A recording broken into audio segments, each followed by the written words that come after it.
Gusto mo rin ba maging vlogger tulad ko at hindi mo alam kung saan magsisimula at kung paano? Lapit ka rito. Panoorin mo ako. So para makapag-start ka na maging vlogger, kailangan nyo munang matutunan ang ituturo ko sa inyong mga basic techniques. At ang pinakauna po sa ating listahan ay huwag ka nang mahiya at dapat makapalang yung muka. Kung gusto mo talaga maging vlogger tulad ko, ay dapat kapalan mo na ang mukha mo at huwag mo nang isipin ang sasabihin sa'yo ng ibang tao.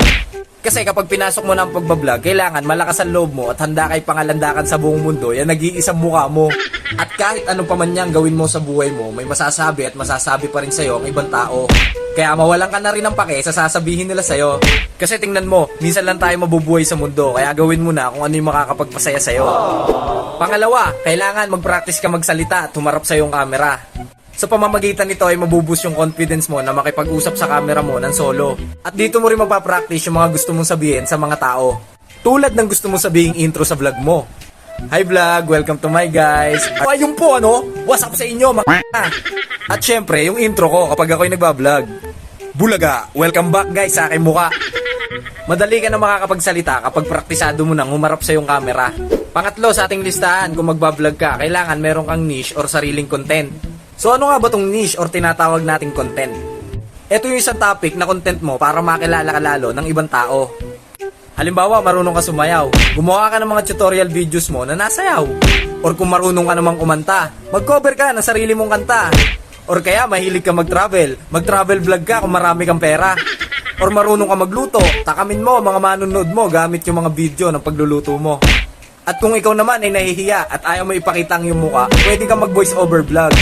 Ito yung isang klase ng vlogging na i-video mo yung mga kaganapan or event sa buhay mo na mahalaga. Tapos kapag nag-e-edit ka na, ikaw na yung bahala mag-voice over, magkwento ng video kung ano yung nangyayari doon sa video at magsalita. Maraming paraan para ikay makapag-vlog at ikaw na lang talaga ang bahalang gumawa ng sarili mong niche or content kung saan ka masaya.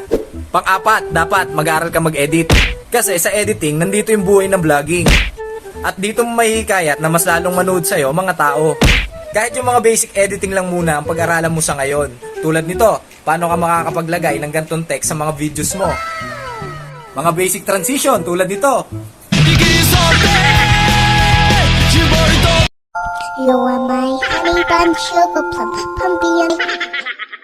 Paano maglagay ng background music sa video nyo.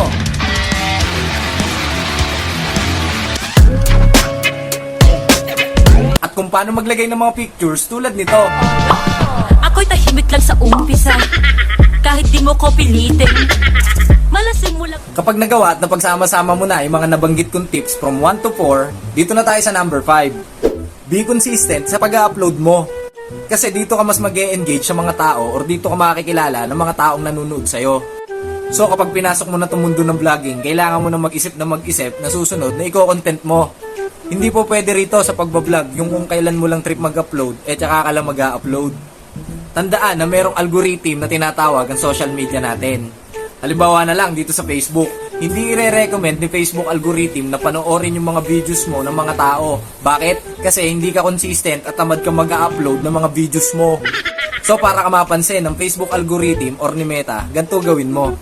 Mag-upload ka ng hindi bababa sa 3 or 2 videos mo sa isang araw. Tapos disiplinahin mo na rin yung sarili mo na hindi ka pwedeng hindi mag-upload sa isang araw. Kasi yan yung pinakasusi para mapansin yung mga videos mo ng algorithm ni Facebook or ni Meta.